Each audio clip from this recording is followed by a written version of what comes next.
Welcome to the Real Estate Radio Show, your ultimate guide to everything real estate. Whether you're a first-time buyer, a seasoned investor, or thinking about selling, we have the insights you need. Your host, Larry Shakman, the real estate therapist and a top-producing broker, will break it down weekly. We'll dive deep into market trends and speak with industry pros about everything from pricing and negotiation strategies and staging tips to financing options and home inspections. This fast-paced, ever-evolving market doesn't have to be overwhelming. We are here to guide you through it. Today's show is brought to you by TrustedAgentUSA.com. Get your market value, explore your selling options, and choose your closing dates. Go to TrustedAgentUSA.com and do real estate your way. You've got options. Licensed in Illinois. Number 475-145-795. Now, let's dive in. Here's Larry.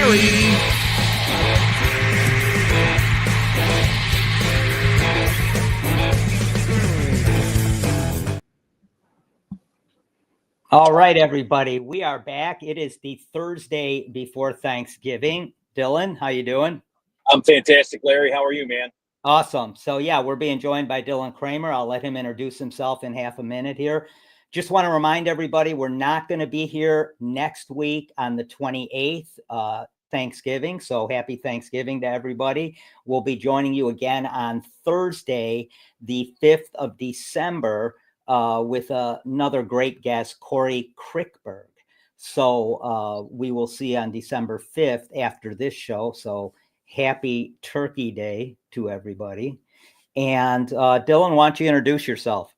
Sure. I'm Dylan Kramer. I'm a mortgage loan originator with Neighborhood Loans. We specialize in helping several types of people work with challenging mortgage situations. It's folks who are renovating properties, folks who are military veterans trying to take advantage of their home loan benefit, and folks who are struggling through the divorce process. We help them finance their houses and understand some of the decisions they're making before they finalize their degree.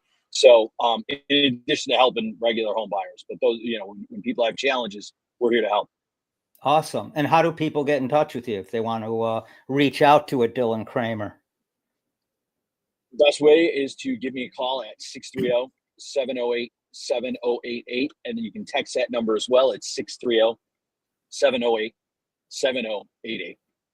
All right. So we are also going to be joined today by Jacquelina Jablonski. And Jacquelina, I call her Jackie. We'll call her Jackie here, but she's Jacquelina online if you're looking for her. And I'm going to let Jackie introduce herself and tell everybody a little bit about yourself and all that good stuff. Hi, everyone. I'm Jacquelina. Call me Jackie for short. Kind of makes me feel like you're yelling at me, right? So basically, I'm a real estate investor. I'm now entering in the space of instructor. I'm an owner of two businesses, Roofing BY Hernandez and ING Rentals, I'm a property manager. Also, I am the president and co-founder of Southwest Housing Providers Group, which is a networking group. And then I have an online group as well called Chicago Friendly Landlord Group. That's all about anything in regards to being a landlord, instructing, helping, aiding, and providing support, both online and in person. Yeah, Jackie has a lot going on, a lot on her plate. And I'll tell you this, Dylan. So I had Jackie and Ilan, her husband. Does he go by Ilan or Ivan? You can call him Ivan. Okay. So I had them on the show probably, I want to say, 8 months ago. That was with me. And you were on the show at that time. That's right. And I will never forget asking Jackie about, so what does your lease look like? Like how long is it? Jackie's lease is 100 pages long. No, right? Am I right? No, it's 34 pages. Oh, it's 34 pages. Yeah, okay. It's still long though. Okay, I don't know where I got 100 pages, but okay, 34 pages long. It probably feels like 100 pages for some people, yeah. Well, we're going to get into your whole idea of why it's important that if you're a real estate investor, you have to treat that like a business, not like collecting a rent check every month. You must treat it like a business, and we'll get into that. Before we do, Dylan, what's going on with rates and what's happening right now? Where are we at?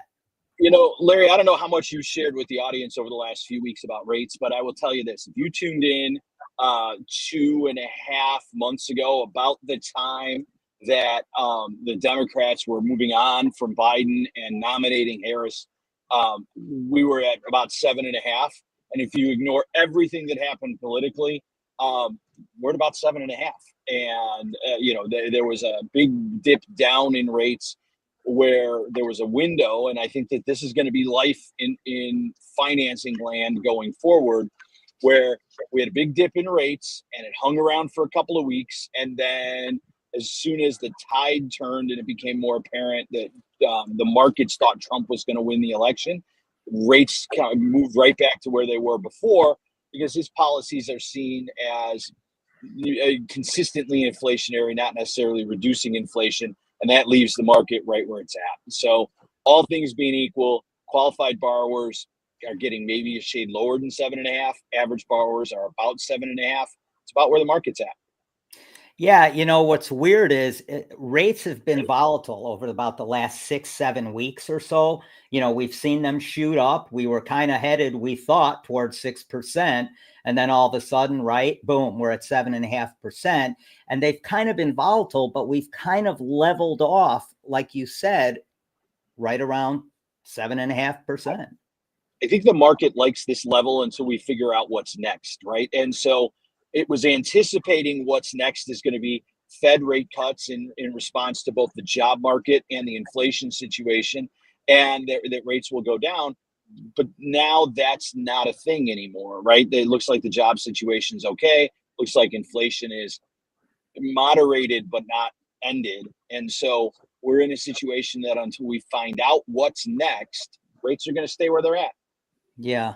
Here's my thing. I don't think the real estate market is going to do much, probably for the next few months anyway, until everybody kind of sees where things are going politically, policy wise. How is it going to affect the market? My opinion, but I see people kind of staying in their own space until they can kind of figure it out. What do you guys think? Jackie, why don't you start with that one? I've talked a bit.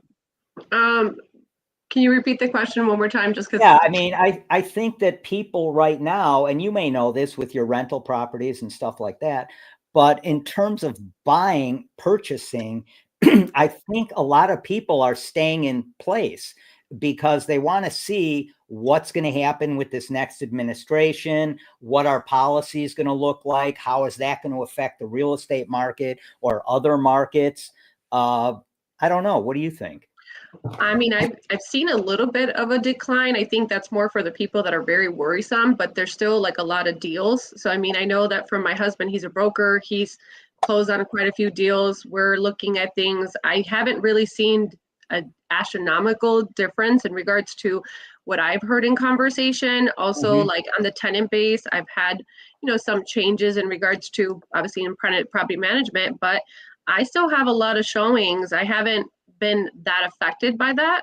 I on think your rentals? Yes, on the rentals. Yeah. Okay. I haven't really been affected. Anytime we've had a vacancy, we filled that up really quickly.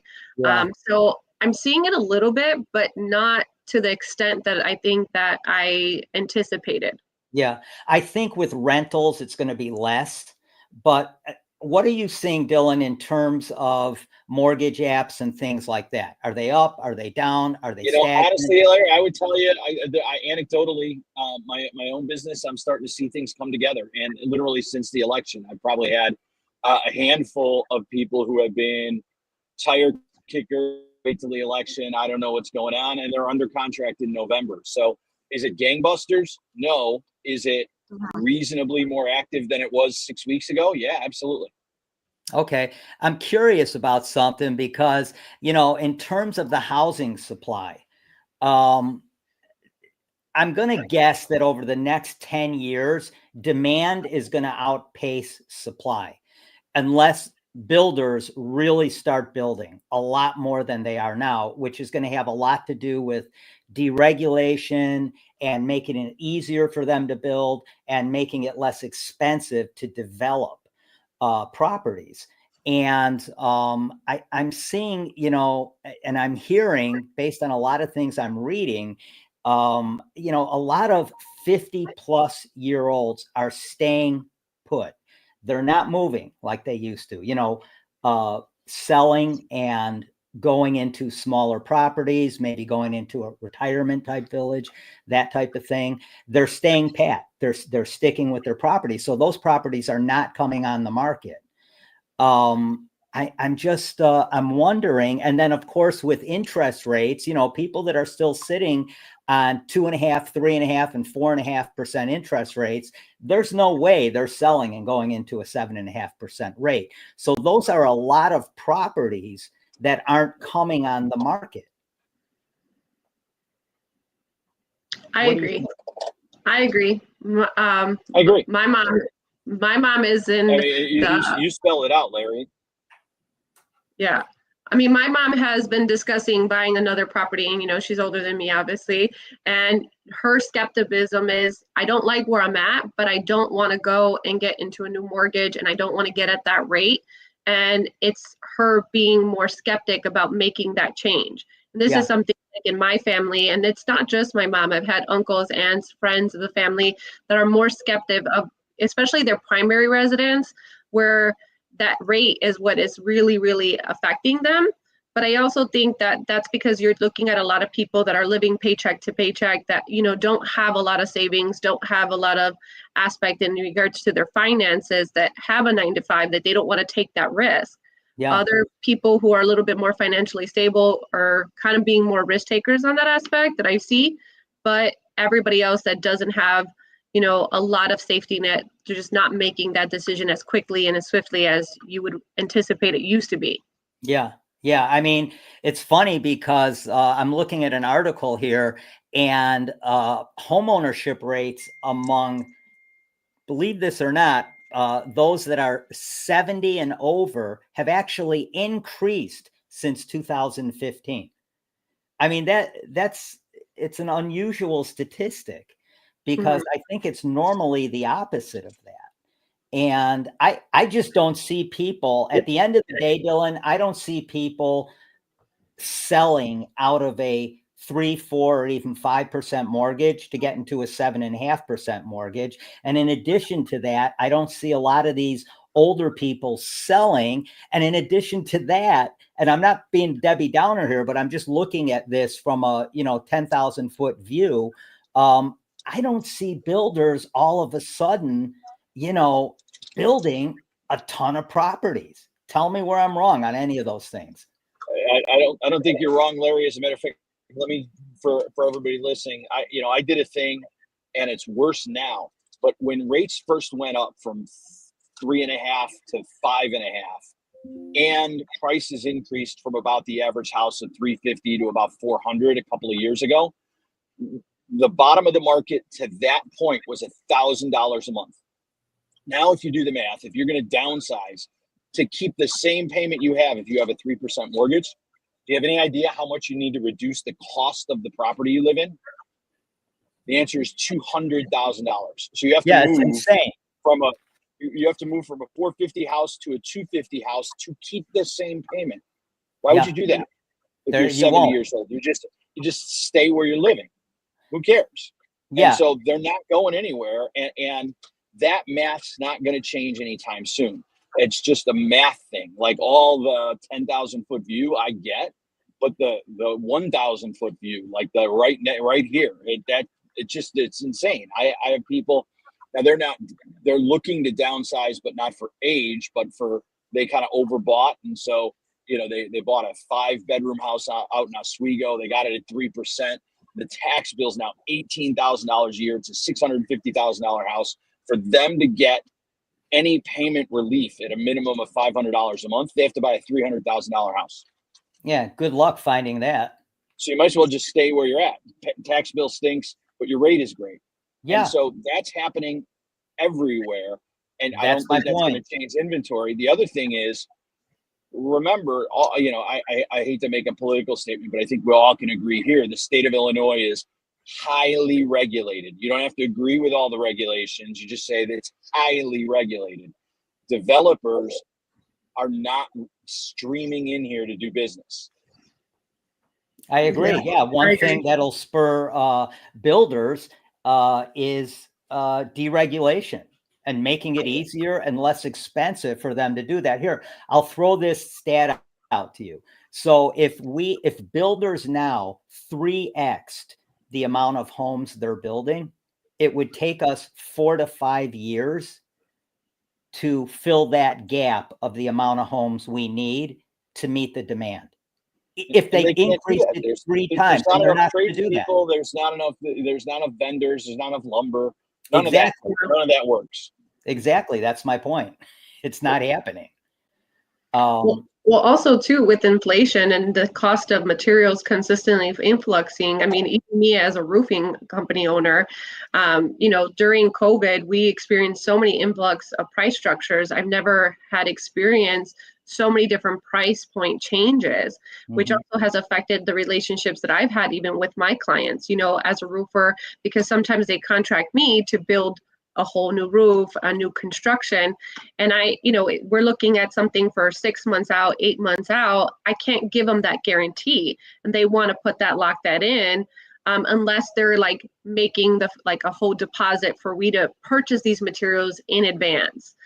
Because these price flux are killing us. You also have people that want to not have to have the responsibilities, the taxes, that are okay with renting because they get that stress off of them. You see a lot of people that rather pay a little bit more in rent or rent, something decent. You're getting a lot of people get influenced with these DIYs that they're like, okay, I can make this work. I can, decorate it an apartment, but I get that stress factor of not having to navigate a water bill, not having to deal with property taxes. I don't have to shovel the snow. I don't have to do landscaping. So let me go into that. Or I want a townhouse or condo because yes, it might be not ideally what I want, but I get that level of like somebody else is navigating that for me. Yeah, that's a great point. And I'm wondering, so like we're coming into winter now. You can't do a lot of roofing work in winter, right? Like you're not. So I'm curious. So let's say you're talking to a potential customer middle of December, and they're looking at putting a roof on in March or April. Will you suggest to them, hey, I can lock this price in now if you give me the money now and I can buy the supplies now? Is that how you will get some solid business for the spring? Well, yeah, it is and it isn't. So like, for instance, for any customers that we've given out estimates previously, if they contact us now, then we can lock in that rate. We could purchase the materials and have them on standby for the spring. But depending on weather contingencies, like for instance, I'm looking out my window right now and all the roof out in front of my office right here is all covered with snow. There's no way that I could assess that roof and give an accurate estimate based off what I physically see right now. Oh, yeah. If I can't see the roof and I can't see the conditions of it, I can't really give a price point. It's best that we reevaluate that either when the snow melts or in the springtime, because we might have that influx as well. And I can't give you a full assessment. So yeah, I am anybody that we have given anything out an estimate for, and they are saying, hey, I would like to move forward. We're going to lock that rate in. Yes, they have to put that deposit down. But anybody that is like, hey, can you come out even today? We can't assess this. It's unsafe. I can't really look at it. Then I have to go out there and I have to melt the roof. I have to charge you those fees associated, the liability of that. So we get into all these technicalities that start to come to fruition because of the weather conditions. Yeah, it's complicated. I'm wondering when you guys are, when you're, inspecting a roof, I know you get up there because you got to get eyes on it, but have roofers in general, have they transitioned to using a lot of drones or no? Yes and no. It's also we live in the windy city, so having a drone is not necessarily great because the wind control is horrible. Also, it's the liability. If those drones are very, very dangerous. They have very sharp blades, so if that falls into somebody, it's going to cut them. So there's an aspect of like having that difficulty into navigating it. Drones are more for like if you're doing like a video, like kind of more like you're putting something on the market, you're trying to do some sort of video for me, marketing aspects, or like we're putting this house on the market. I don't think it's something that roofers necessarily are doing every day. I think there's special circumstances that they use it because it is a little bit of a challenge, and you're not able to actually get up on the roof, feel the layers, feel the materials, see things. They can't really get up and close. There's a visibility that some things cannot get. If a particle gets in that lens as well, then we don't really get an accurate picture and recording of what's going on the roof.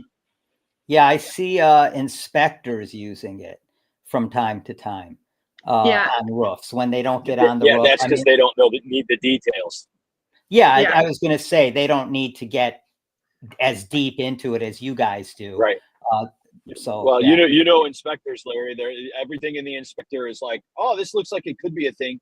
You should hire an expert in roofing. You should hire an expert in HVAC.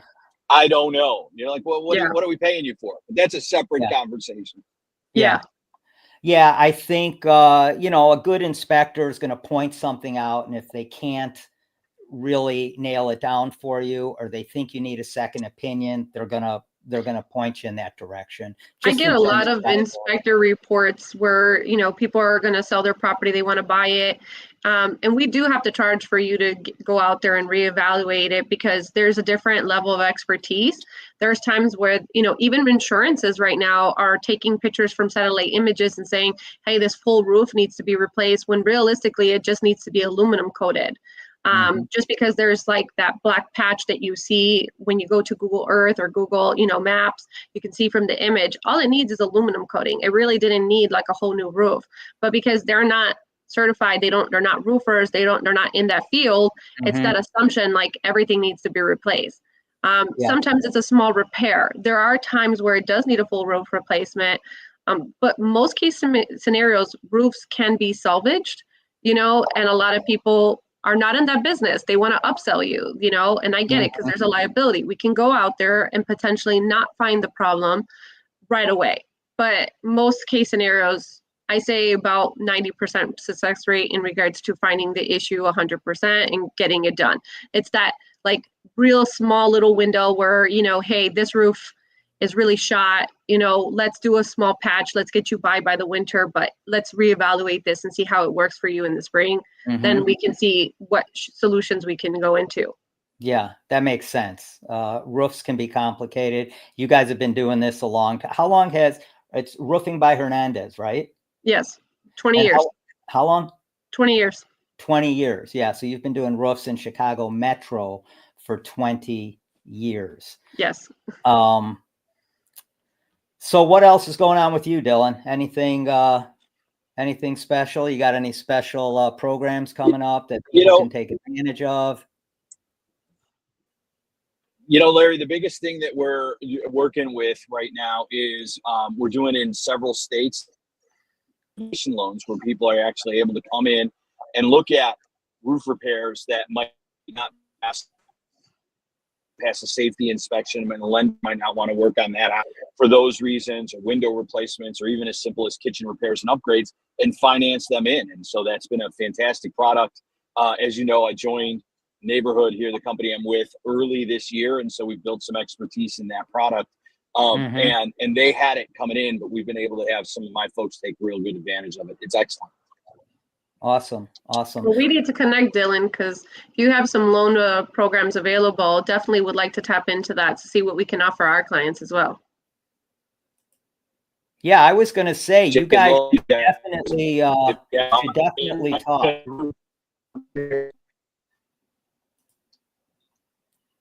Dylan's having some technical issues. Some technical issues over there. We got him frozen with a smile though, so that's good. Yeah. You're good. You're good now. Yeah, you guys should definitely talk Go ahead, Dylan. Yeah.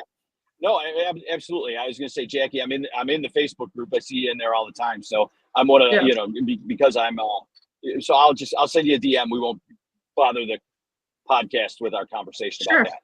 Sure. Yeah. Definitely look forward to it. Yeah. Cool. So one other thing I want to talk about before we go deep into some of the things Jackie's doing, which are just awesome. And I want to talk about some of the properties that Ivan has on the market as well. Now, are those multi-units, are those your properties that you're selling, or are those Ivan's properties that he's representing another seller on? Because I have those are properties that he's representing another seller. Okay. We're in the long-term business. We're in the holding business. I thought so. Yeah. It's very rare if you ever see us wanting to sell a proproperty, to be honest with you. I was a little surprised when I saw those coming on the market. I'm like, well, why are they selling their property? I know you guys hold on to them for a while. Yeah, long time holders. We're in here for the long haul. Yeah, well, good. I think that's the way to do it. There's a lot of people that are still flipping properties. I know several people that are still out there flipping properties, going to auctions and going that route. But I think it's a great thing what you guys are doing too. Well, we do fix and flips as well. So that's something that we also do as well. So that's another thing to add onto my long list of things that we do.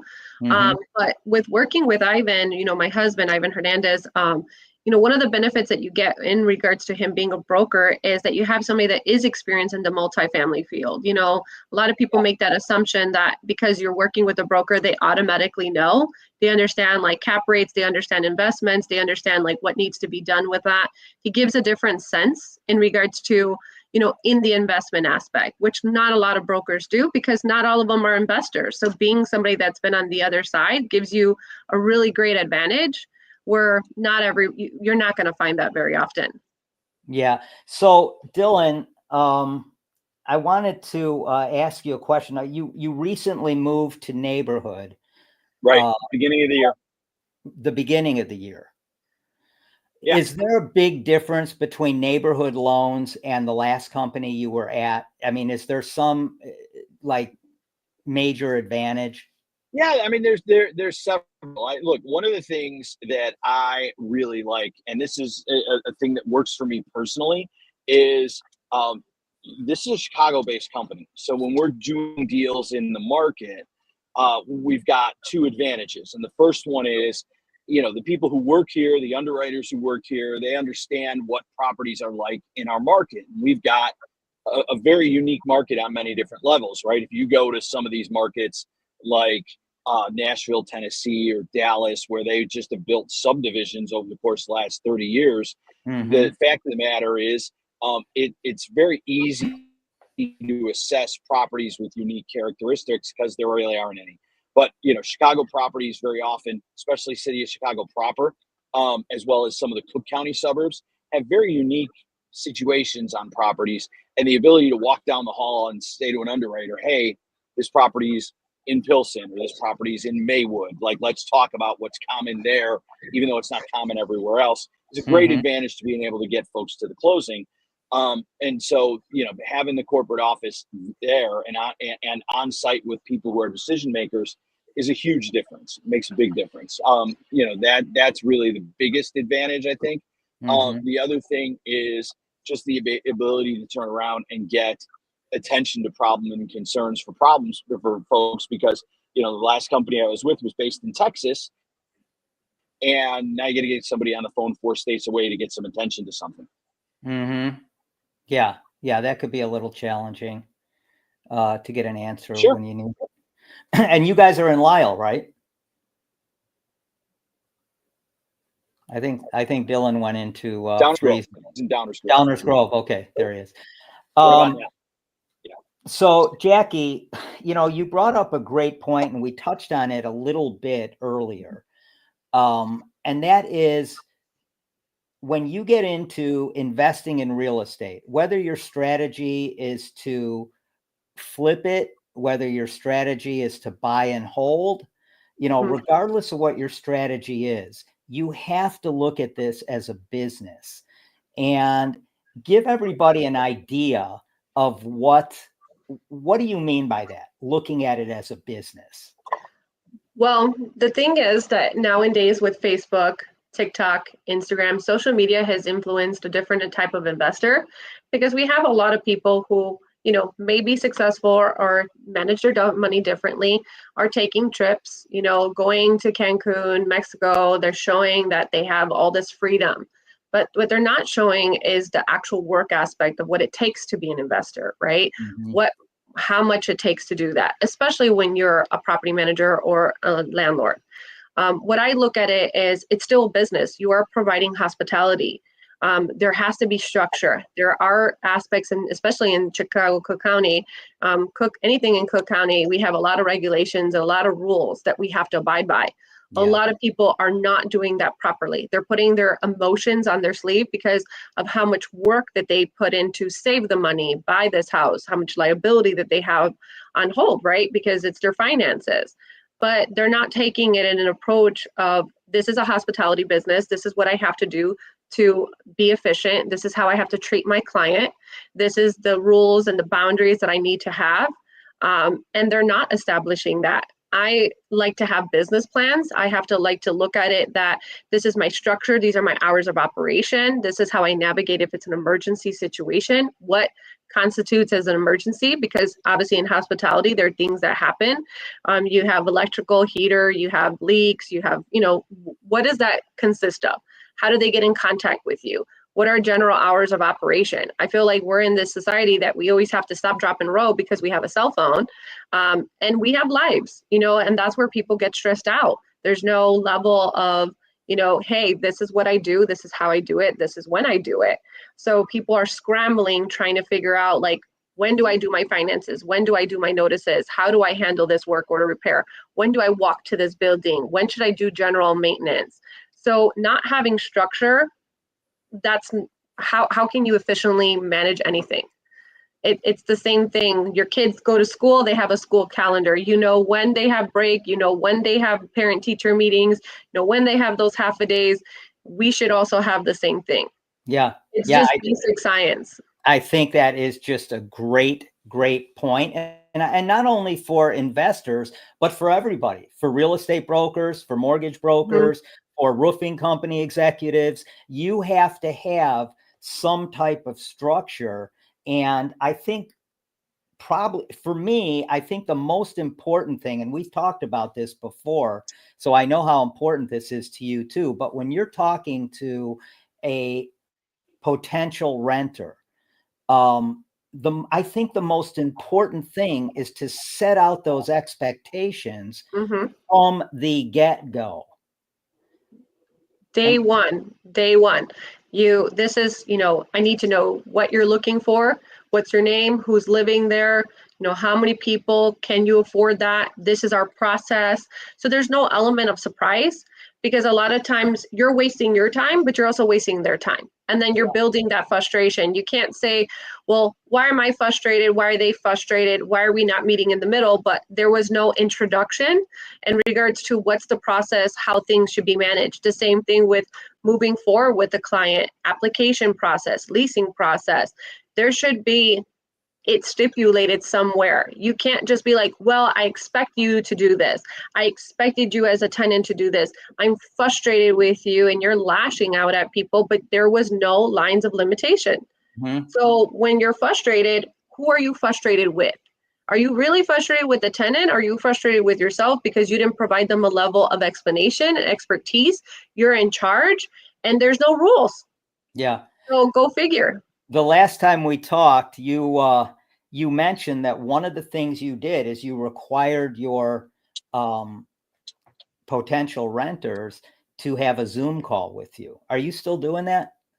Sometimes Zoom calls, FaceTimes, WhatsApps, depending on like what type of aspect that we can have. It depends on the level, but I mean, some things are met in person at the showing and we have that discussion. It depends on when we're doing it. When we're first having that preliminary conversation, we're doing everything via phone call. The showing gives you a level of like, meeting with the person. You get to kind of get that idea of like who they are, what they're needing. You can ask follow-up questions because, you have basically a profile of what they said to you, the application process. When I have the actual Zoom meetings are when we are moving forward with the prospective, the person, the applicant. That's when we have it and we explain everything and they see us in person. And it's typically we do it, it's about 80% of the tenants that we do it. There's 20% that can't, and we understand, and we then navigate, when all of our lease signings are always in person, every single one. And are they surprised by the length of your lease? Because, a lot of people, when you go to a corporate lease, they'll have maybe a 5-page lease, right? Yeah, I think that they are and they aren't. I think that they're surprised, but we set that expectation again when we are moving forward, like even through the application process, we set that expectation right away. As soon as we say that we're moving forward, we set that expectation of like, this has to be in person. You're going to be here about an hour and a half. When we sit down with them, we show them over the lease. We're explaining things to them. We're not just having them sign stuff. We're explaining it. You would be surprised. You're adopting this adult, basically, right? Because everybody who's signing in a lease is an adult. You're adopting this adult into your building, and you want to make sure that they're going to manage the property efficiently. And if you don't stipulate those rules, you're assuming that they read it. How many people read legal jargon? How many people actually go in there and read it? So then you're walking away, and this is from me learning from my previous past mistakes. You're learning that a lot of people don't have good relationships with their previous landlords. A lot of people have trauma. A lot of people, you assume as an adult that they understand a lot of things, and they don't. They've never been educated. They've never been talked to. They've never had that relationship with their previous landlord, or it's the first time that they're renting and you need to instruct them because they have not a clue of how to do things. Yeah. So you setting that expectation and instructing them, the whole aspect is that, yes, you're taking this tenant in for 1 year, but you on average want them there for 5 years or more, right? So if you're setting that expectation right now and you're having that sit down with them and you're discussing everything, you're building that comfortability that they trust you, that they know that they could talk to you, that you're not going to talk down to them, that you're educating them, but also their children, their family, and you're changing the aspect of like what a tenant landlord relationship should be. Yeah. And, I think like if I was renting from you and I came and went through your whole process, that would actually give me more confidence in renting that unit from you, because I know I'm dealing with someone that's on top of her game and a company that's on top of their game. And I know the rules. What do you think, Dylan? Do you agree with that? I mean, I think it makes all the sense in the world. I think two things are really relevant, Larry. The first one is what you mentioned. It sets a professional tone and expectation. But I think that, Larry, you probably had the experience on the real estate side. I have on the mortgage side, where people will call me up and we've disclosed everything to them in writing 6 weeks ago. We've been working on the loan for 6 weeks and we're 6 days out from closing. And I get a phone call that's some version of, I have no idea what is going on here. I don't understand these numbers. What is my payment going to be? Why am I bringing this money to closing? I don't understand anything. It's like, well, it's all in writing for the last 6 weeks. So I didn't read anything. What are you talking about? And so I've done very similar stuff with my business to make sure that we're having frank conversations about the reality of what goes on, so that we're not surprised at the end. And sometimes, in spite of our best efforts, and Jackie, you might be able to bring this full circle and say, sometimes in spite of this meeting and in spite of these expectations being set, people are like, you never said. I don't understand. Yeah. Because they're not even paying attention. Well, because of that, on the big aspects, like the big ones in the lease, we make them sign those, like how to plumbing issues, their credit, like reporting it to their credit bureau, reporting it if like, going after like garnishing their wages. We make them sign those specific clauses individually, and every single page is initialized. So there is no matter of a doubt, hey, we went over that. You're initializing every single page. What I look at it is this. As a real estate investor, as somebody that's purchasing a property, what did we go through to purchase this property? What hurdles, what aspects, etc., right? So getting a tenant and just saying, here's this, here's a DocuSign. What are you doing? You're doing a disservice to yourself and injustice to yourself, because you're expecting that this person's going to take care of it the same way as you. You sat down at a closing table. You had to sit down, talk to your mortgage. You had to sit down, talk to your attorneys. Why are you not treating somewhat your tenant in that same fashion? Right. Yeah, absolutely. And, it's funny because as a title agent, so I'm a broker and a title agent. As a title agent, when I'm not the broker on the deal and I'm just the title agent on the deal, if we don't close by 2:00 Eastern time, that wire is not happening until the next day. Mm-hmm. So we have everybody sign something that makes them aware of that, right? Because people want their money when the closing is done. Mm-hmm. And, even when you have somebody sign something, we'll send them on our disclosure, of all the title costs. There's something there that states, if we don't close, if the closing isn't done by 2:00 Eastern time, the wire will take place the following day, the following morning. Even if they sign that, they'll forget that in the Mm-hmm. malaise and craziness and just, of the transaction. And so I think those are things I have to bring up to them again, because that's an important part of it, getting your money, right? So, yeah, I agree with you. I think really you have to kind of touch on these important things, not only in writing, but also verbally, to make sure everybody's on the same page. So we send out a Calendly invite for everything, appointments, viewings. When you're signing, even when you're doing a DocuSign, you get a Calendly invite. You get an email and you get a text message. And in that text message, it gives you all the instructions. So we're reiterating that without us having to speak it as well. So that this way, there is no matter of a doubt that you did not receive that. You got it in the email. We said it to you over the phone before, and you're getting in a text.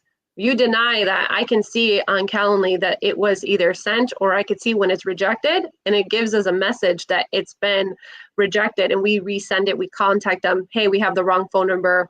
What's the situation? So an answer is my extra step as well. When you're saying that, that's an extra step that we do, because people are going to say, I don't remember, I don't recall. I say to people, I don't sign the lease unless I have all the funds available. And people know that. And that's also part of my requirements. You don't pay, you don't stay. That's how I work. It's the truth. Yeah. You don't pay, you don't stay. You don't pay, you don't stay. I actually have a shirt that says it as well. I love that. You don't pay, you don't stay. I'm going to get a hat. You don't pay, you don't stay. Yeah. I tell people it's not Burger King. You're not going to have it your way. It's just not going to happen. We have rules, we have regulations. There needs to be that. Do you have all the funds? Do we have everything? Do we have a copy of everything? If something's missing, you have until this time to return to our office to get all and gather everything. I don't finalize anything until we get everything in order. And they know that. They know that expectation. Yeah, so smart. And I think, like we discussed a little earlier, I think it makes people much more comfortable with the professionals they're dealing with when they're given that, when those breadcrumbs are laid out on that path, so that they know exactly what they have to do at any given time in your relationship with them. Hey, real quick, we know prices are not going down in terms of purchasing. Bottom line, it's a simple supply and demand issue. Mm-hmm. We don't have enough supply. We have more demand than supply. Larry, you went out on us. There we go. There, he's back. Yeah. Prices are not going down because supply is not coming back. And that's not going to change. I don't see that changing anytime soon. How does that look in the rental space? Do you see rents continuing to go up? Prices have gone up about 3.1% in terms of purchasing. They're still going up because of that supply issue. What are we looking at in terms of rents going up? And specifically here in Chicago Metro, because we know all real estate is local? Well, I can only speak on my behalf on what I do. Full Chicago, I think everybody's experiencing consistent rent going up. For me, insurance has played a major aspect of it. Our taxes have played a major part of it. I mean, we're getting influx of different types of, like, even with our water statement, we got the trash services are going up. So when you consistently have things going up, there is no other way but to somehow change the influx of a rent statements and give out rent increases and give out those proper notices. For me, I usually give everybody 120 days notice when rent's going to go up. I also stipulate, I have something different that I do that a lot of people don't do. Just like, for instance, let's just, like right now, I'm in a co-working space. I get a month-to-month rate and I get a yearly rate. If you work with us and you did a yearly contract, you get this discount if you're in a month-to-month. That's what I do with my rent increases as well. Here's a yearly rate, but if you want month-to-month, here's this. I even have something even bigger where it's like if you want a 3-month extension and 6-month extension, those different rates as well. But the thing is yes, you have to raise the rent. I mean, if not, like you're not prepared for, a water boiler or water heater, because you got to take out what your expenses is, what your bottom line is.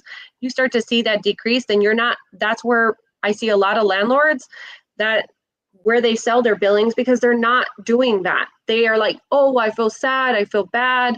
Their emotion, again, is tied in and they're not running it like a business.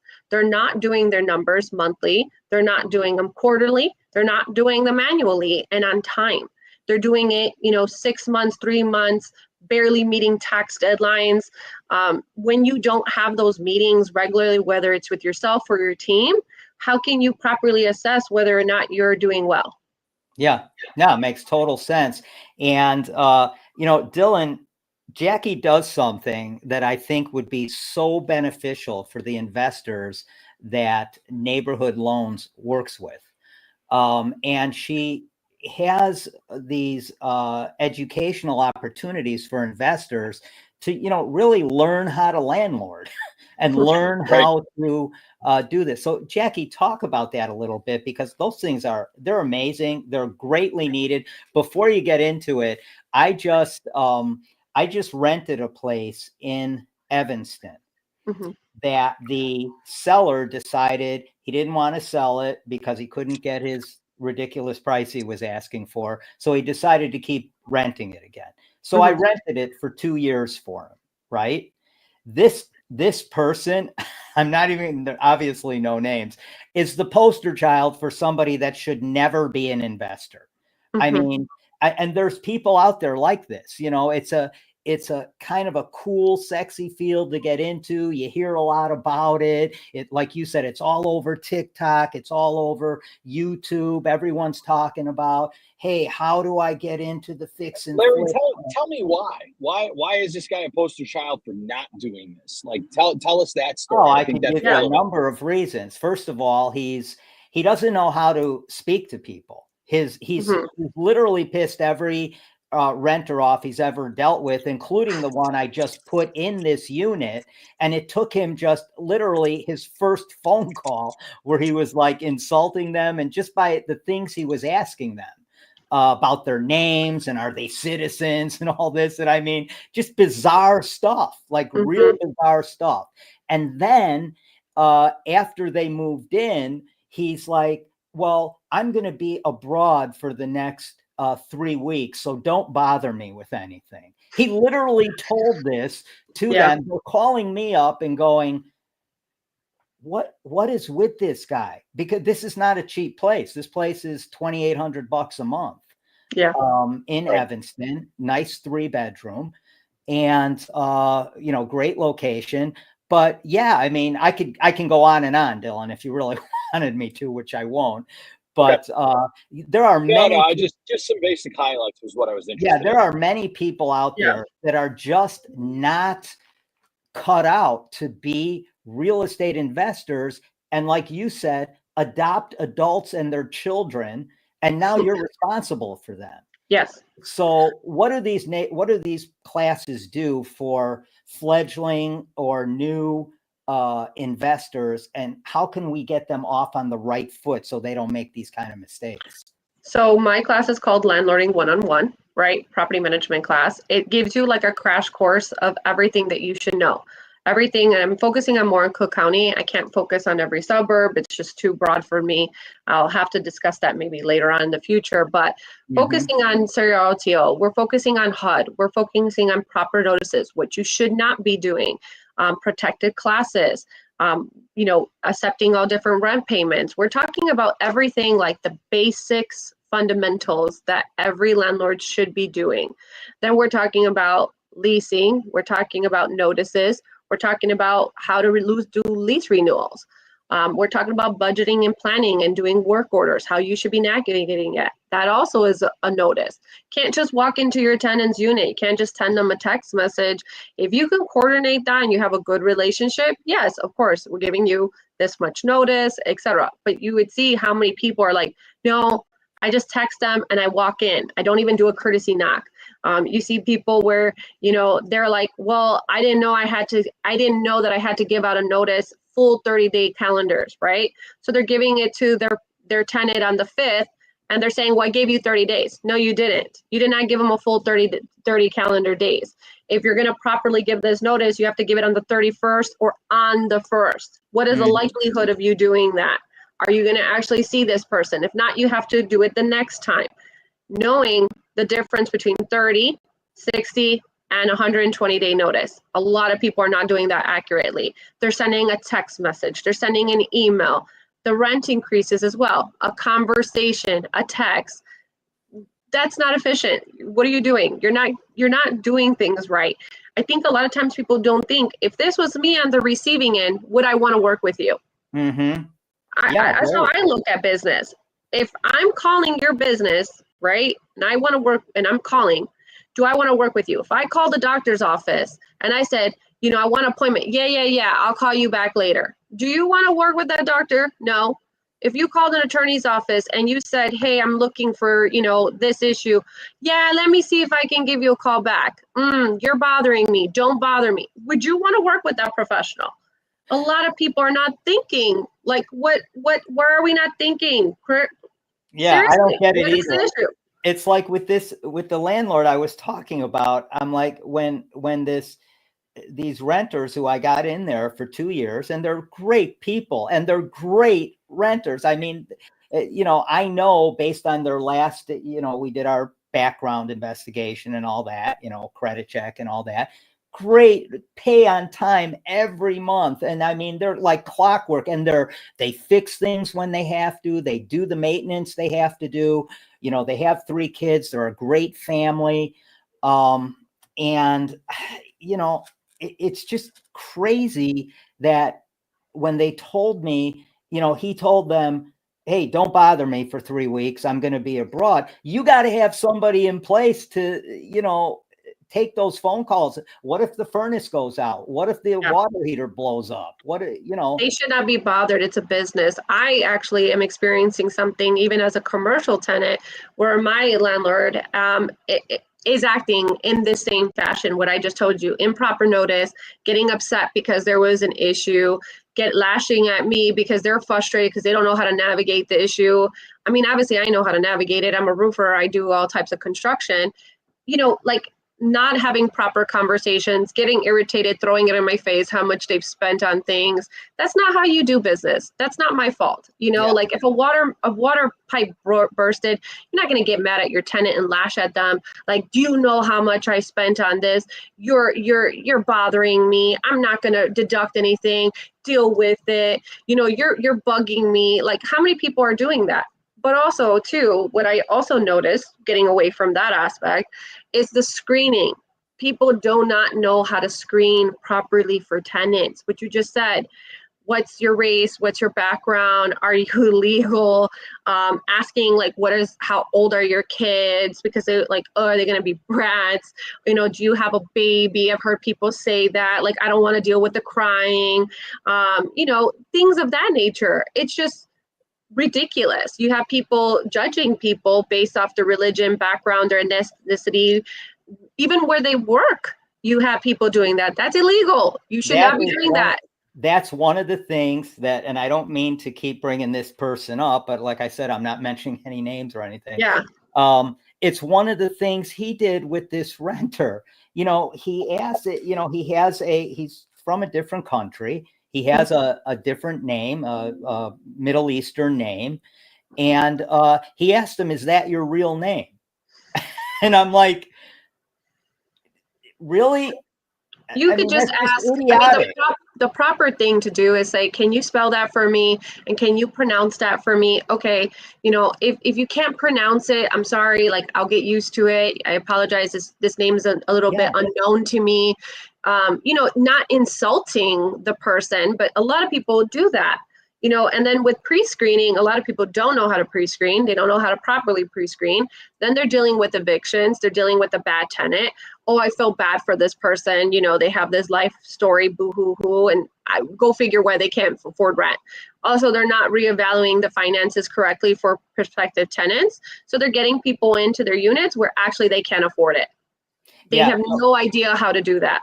We are running out of time here, but before we end this, what would you say is the biggest mistake new investors make?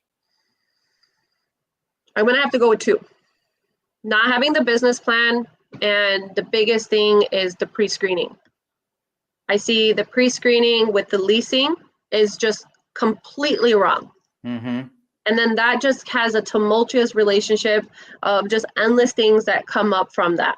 Meaning they don't do it, or they don't do it properly? Both. They don't do it properly. They're not doing it well. They have no idea what they're doing. They're saying the wrong things. They're not educating the client. All of the above. Dylan, you guys work with a lot of investors. Do you see that? Larry, at the end of the day, I see less of that because it's further down the food chain after they've acquired the property. Okay. What we do see is kind of in the same spirit. We see people trying to put real estate transactions together without doing the pre-approval, without doing the math, right? At the end of the day, one of the challenges you can have if you buy a multi-unit building, especially a 3 or 4 unit, you can get in there and you can run your math and you're like, oh, well, I'm going to turn around and I'm going to, and again, this goes to Jackie's conversation about understanding that your real estate agent may not be an investor or a professional in that regard, even though they're good at what they do most of the time. You come in and buy a 4 unit, you look at these rents, and there's no way you're going to rent and collect more than, let's say, $4,000 a month in rent, but your payment's $5,400. You got a problem, because then you're going to take $5,400, divide it by 4, and try and get those as your rents, and you're not going to be able to do it. So again, preliminary work. I think that both Jackie and I are talking here today. The idea that preliminary work is critical to making your real estate deal happen, whether it's on the rental side once you're renting it to tenants, but even more importantly on the acquisition side to make sure you pay the right price. Don't overpay for a piece of property because it penciled out, you think. Yeah. I see a lot of investors do that where they say, I think this property can get this. It should be worth this. But they have no idea, no clue how to get to that number, even with rents. And then they come in overly aggressive. They don't have proper planning on how to get to that number as well. They overpay for it. Then they're struggling. And then they're not managing the relationships with the tenants to get to that number properly. That's something that I put a lot of planning in regards to when I'm purchasing a property that is in distress, that I say, okay, these rents are really low. I think that they could get more for them. There's a proper planning that has to be done in order to discuss what you can potentially, like, what is the potential rent? What can we actually gross later on? And what is the strategy to get there? A lot of people don't have strategies in place. So that's why it's a business. And Jackie, I would also tell you that, in my opinion, when you do that planning, that's your revenue. That's your money. Yeah. The building needs to be priced today based on what reality is. And and too many investors are like, well, if I can get the margins to improve, I can make the math work. I think you have to make the math work when you buy, and then you improve the margins, and that goes to your bottom line. That goes later. And that's where, like, a lot of buildings are overpriced and they're not realistic because they're not actually having brokers that are telling them the harsh truth. Correct. Well, they it goes say, back to that old story, right? You make your money when you buy a property. You know, you have to have all these, the math has to math, as you like to say, Dylan. Right. The We've had a very financials have fresh to be in order. conversation here today, and it's always the same old story. Even though it's a fresh conversation, it's the same story. You can't readjust your purchase price. Rates are rates. The math is the math. The math. Behave professionally. Hey, Jackie, if somebody is out there and they're an investor, they're thinking about being an investor, they want to sharpen their skills and just, you know, bring their business plan together a little better, how do they get in touch with you? How do they sign up for one of your landlording classes? Yeah. So on my landlord classes, I do post them on Facebook, but I am on Eventbrite. If you look up my name, Jacquelina Jablonski, or you look up Landlording One-on-One on Eventbrite, I host them in the LaGrange area. That's where my office is at. So if you look up my name, Jacquelina Jablonski, on Eventbrite or on Facebook as well, I post events as well as on there. They can also DM me, send me a message directly as well if they want any information. And I do have the Landlording 101, but going into next year, I'm going to be having specific classes just on specific segments to dive really, really deep into each subject as well. That's awesome. Yeah, because there's a lot you can get into with individual subjects for sure. Yes. And if you do everything all at once in one day, that's like 3 days. Yeah, it's a little too much. So it's a crash course, but then I'll have specific subject courses in regards to next year that I'm going to be hosting more regularly so that we can dive deep into each subject. Yeah. And Dylan, one more time, people want to get in touch with you and Neighborhood Loans. What do they do? People get a hold of me one of two ways. You can call or text 630-708-7088, or you can just go book me if you want to talk about anything at scheduledylan.com. Awesome. You guys, this was awesome. Great conversation. We'll be talking again soon. I wish both of you a really happy Thanksgiving. Likewise. And, everybody else out Likewise, there, we'll see you on the Real Estate Radio Show on Thursday, December 5th. What were you going to say, Dylan? I wishing you both a happy Thanksgiving. Awesome.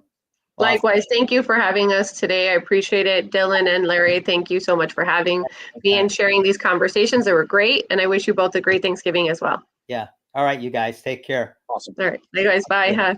Bye. All right, everybody. That was Dylan Kramer with Neighborhood Loans and Jacquelina Jablonski with Roofing by Hernandez, among many other things she does. Remember, if you're an investor and you really want to get your game together as far as how you're handling your tenants, your business plan, Jackie, you really need to reach out to her because she has these classes that are specific to certain subjects. And then she has one major landlording class. So be sure to get in touch with her. If you're a listing agent out there and you want to really up your game, go to listingagentadvantage.com. You see it right there on the screen and get more listings. All right, you guys, have a great week. Have a great Thanksgiving, and we will see you on December 5th. We will talk to you soon.